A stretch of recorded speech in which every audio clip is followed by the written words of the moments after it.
कहानी की शुरुआत होती है 30 दिसंबर 1999 कंधार एयरपोर्ट से। एक इंडियन एयरलाइंस का प्लेन हाईजैक हो चुका है। इंटेलिजेंस ब्यूरो के चीफ हैं अजय सान्याल। वो सरकार से कह रहे हैं कि आतंकवादियों के सामने मत झुको। बिल्कुल नहीं। लेकिन बंधकों के परिवारों का दबाव इतना ज्यादा है कि सरकार को 3 खूंखार आतंकवादियों को छोड़ना पड़ता है। ये एक तरह से सिस्टम की हार थी। और ये हार अजय सान्याल को अंदर ही अंदर खाए जा रही थी। उन्हें लग रहा था कि हमारे जो तरीके हैं वो पुराने पड़ चुके हैं, कि हम हमेशा एक कदम पीछे रह जाते हैं। हाँ बिल्कुल। और फिर ठीक 2 साल बाद 13 दिसंबर 2001 को जब भारतीय संसद पर हमला हुआ तो वो उनके लिए अब बस वाला मोमेंट था। उन्हें यकीन हो गया कि अब सीधी उंगली से घी नहीं निकलेगा। और यहीं से धुरंधर मिशन का जन्म होता है। हाँ। सान्याल प्रधानमंत्री के पास एक फाइल लेकर जाते हैं।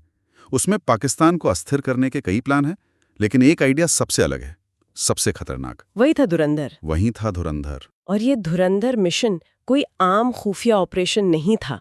इसका सिद्धांत था लोहे को लोहा काटता है। अच्छा। यानी अगर दुश्मन अंडरवर्ल्ड और आतंकवाद का इस्तेमाल कर रहा है तो हम भी उन्हीं के मैदान में उन्हीं के नियमों से उन्हें हराएंगे। ये एक बहुत ही विवादित और हाई रिस्क स्ट्रैटेजी थी, है ना? हाँ, मतलब ऐसे लोगों को मैदान में उतारना जिनके पास खोने के लिए कुछ नहीं था। बिल्कुल। तो दिल्ली में मिशन को हरी झंडी मिल चुकी थी। बिल्कुल। लेकिन सवाल ये था कि इस खतरनाक खेल को अंजाम कौन देगा। इसके लिए उन्हें एक ऐसे शख्स की जरूरत थी जो परछाई में जी सके, जिसकी कोई पहचान न हो। और यहीं से कहानी हमें ले जाती है पाकिस्तान के सबसे खतरनाक इलाकों में से एक, कराची के लियारी में, जहां हमारी मुलाकात होती है हमजा अली मजारी से। हमजा लियारी पहुंचता है और एक छोटे से होटल में काम मांगता है। लेकिन यहाँ कहानी में एक छोटा सा ट्विस्ट है। क्या? उस होटल का मालिक उस्मान कोई आम आदमी नहीं है। ओके। वो भी एक भारतीय जासूस है, हमजा का हैंडलर। वो हमजा को पहचान लेता है और उसे काम पर रख लेता है। ये मिशन का पहला कदम था। और ये कदम लियारी जैसी जगह पे रखा गया था, जो अपने आप में एक जलता हुआ शहर था। बिल्कुल। वहाँ 2 बड़े गैंग थे, एक रहमान डकैत का और दूसरा बाबू डकैत का। बिल्कुल। और रहमान डकैत के बारे में तो कहानियां थी कि वो शैतान है। कहानियां ये थीं कि जब उसे पता चला कि वो बाबू डकैत की नाजायज औलाद है तो उसने अपनी ही माँ को मार डाला था। अरे बाप रे। तो आप समझ सकती हैं कि वहाँ किस स्तर की क्रूरता थी। ऐसे माहौल में हमजा को 1 साल तक सिर्फ वेटर बनकर रहना था, ताकि वो वहाँ की रग-रग से वाकिफ हो जाए। उसका लक्ष्य साफ था, रहमान डकैत के गैंग में शामिल होना। तो 1 साल तक इंतजार करने के बाद हमजा को अपना पहला मौका कैसे मिला? मौका खुद चलकर आया। हमजा को खबर मिलती है कि बाबू डकैत के लोग रहमान के बड़े बेटे पर हमला करने वाले हैं। अच्छा। एक शादी का फंक्शन है और वहीं ये सब होना है। हमजा समझ जाता है कि यही वो लम्हा है जिसका वो 1 साल से इंतजार कर रहा था। और उस शादी में खून खराबा होता है। हाँ, हमजा रहमान के बेटों को बचाने के लिए कूद पड़ता है। वो पूरी कोशिश करता है, लेकिन बड़े बेटे को नहीं बचा पाता।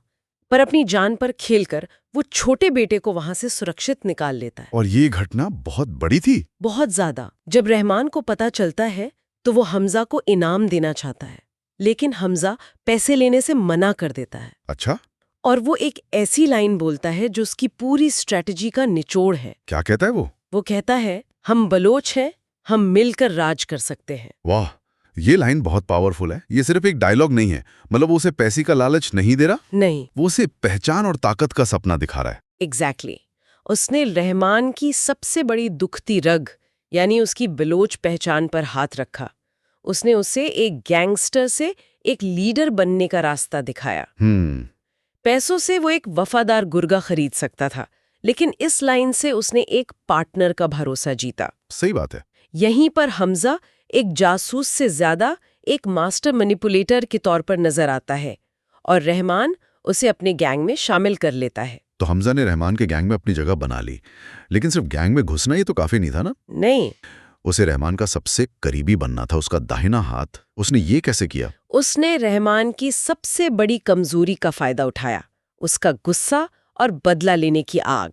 अच्छा। जब रहमान अपने बेटे की मौत का बदला लेने के लिए तड़प रहा था, तब हमजा ने उसे भावनाओं में बहने से रोका और उसे एक स्ट्रेटेजिक प्लान दिया। उसने कहा, बदला लेंगे, लेकिन चुनाव के बाद नहीं, बल्कि पहले। 1 मिनट, चुनाव से पहले क्यों? इसका क्या लॉजिक था? लॉजिक बहुत सीधा और कह सकते हैं क्रूर था। ओके। हमजा ने समझाया कि अगर चुनाव से पहले बाबू डकैत और उसके साथी अरशद पप्पू को रास्ते से हटा दिया तो उनका पूरा वोट बैंक रहमान की तरफ आ जाएगा। बिल्कुल, एक तीर से दो शिकार। बिल्कुल, बेटे का बदला भी पूरा और चुनाव में जीत भी पक्की। ये गैंगस्टर की सोच नहीं थी, ये एक सियासतदान की सोच थी। हाँ, जो रहमान को बहुत पसंद आई। और इसके बाद जो होता है वो लियारी के इतिहास का एक खूनी पन्ना बन जाता है। बिल्कुल, हमजा और रहमान के लोग बाबू डकैत को पकड़ लेते हैं। बाबू डकैत गिड़गिड़ाता है, याद दिलाता है कि वो रहमान का बाप है। लेकिन रहमान के सिर पर तो खून सवार था। हाँ, वो पास पड़े एक बटखरे से, मतलब जो वजन तोलने वाला बाट होता है, हाँ। उससे अपने ही बाप का सिर फोड़ देता है। बाप रे। ये दिखाता है कि लियारी की दुनिया कितनी बेरहम थी। यहाँ रिश्ते और खून का कोई मतलब नहीं था, सिर्फ ताकत का खेल था। क्योंकि वो अब इस खेल को कंट्रोल करने लगा था।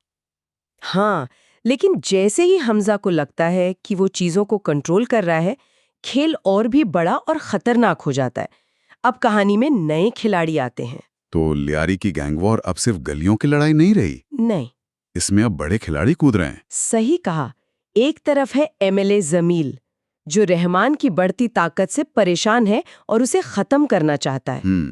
दूसरी तरफ है आईएसआई का चीफ इकबाल, जो रहमान को भारत के खिलाफ एक मोहरे की तरह इस्तेमाल करना चाहता है।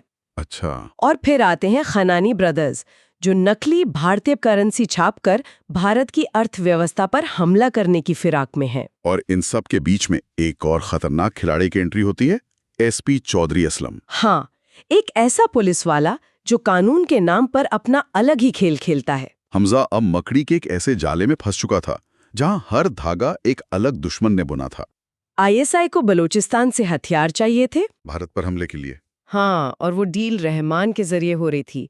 खनानी ब्रदर्स को नकली नोट छापने की प्लेटें भारत से मिल चुकी थीं। और ये सब हमजा की आंखों के सामने हो रहा था। हाँ, और वो कुछ नहीं कर पा रहा था। और फिर वो दिन आता है जो इस कहानी का और हमजा की जिंदगी का रुख हमेशा के लिए बदल देता है। 26 नवंबर 2008 मुंबई पर हमला हो जाता है। और ये कहानी का सबसे दिल दहला देने वाला मोड़ है।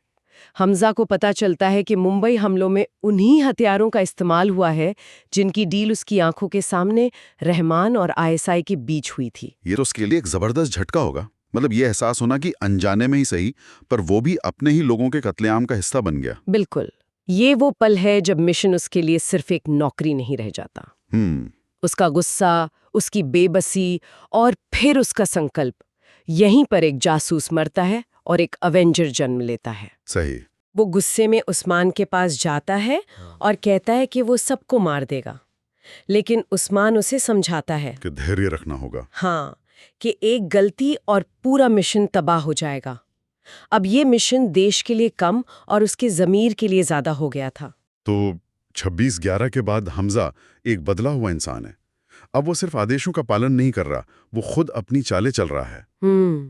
तो वो अपनी आखिरी और सबसे बड़ी बाजी कैसे खेलता है? वो एक बहुत ही खतरनाक और कह सकते हैं पर्सनल दांव चलता है। क्या करता है?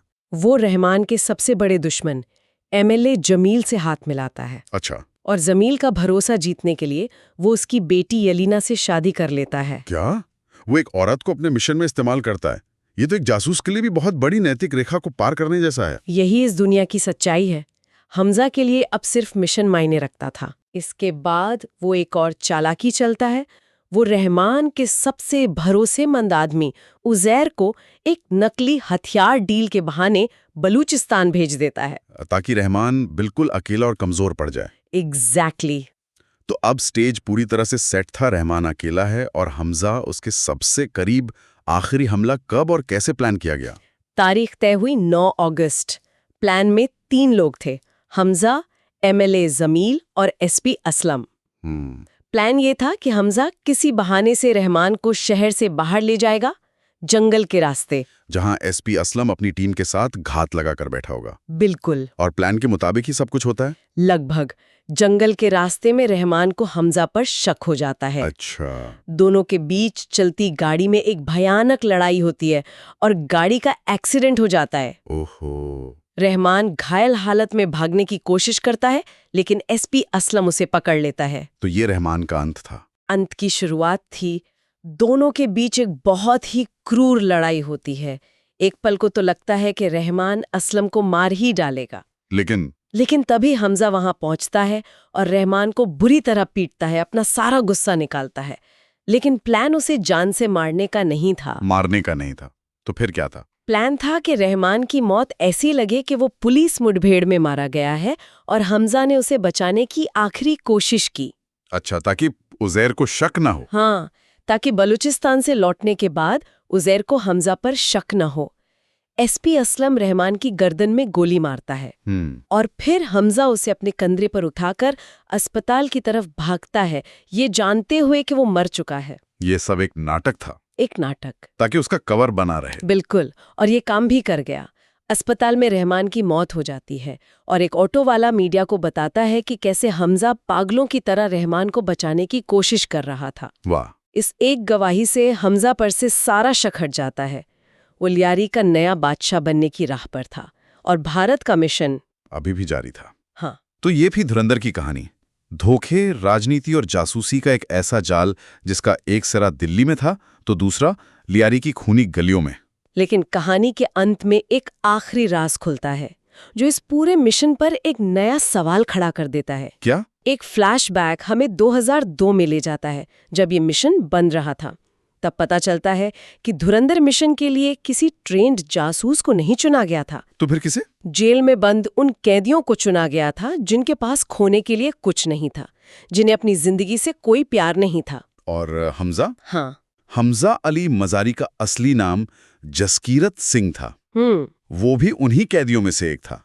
एक ऐसा इंसान जिसे सिस्टम ने भुला दिया था और फिर उसी सिस्टम ने उसे अपने सबसे खतरनाक मिशन पर भेज दिया। और ये हमें एक बहुत गहरे सवाल पर सोचने के लिए छोड़ जाता है। हाँ, कहानी नायक जसकीरत की जीत का जश्न मनाती है, हाँ। लेकिन ये उस सिस्टम के बारे में क्या कहती है जिसे अपने नायक जेलों में खोजने पड़ते हैं। जब एक देशभक्त और एक इस्तेमाल होने वाले मोहरे के बीच की लकीर इतनी धुंधली हो जाए तो असल में जीत किसकी होती है?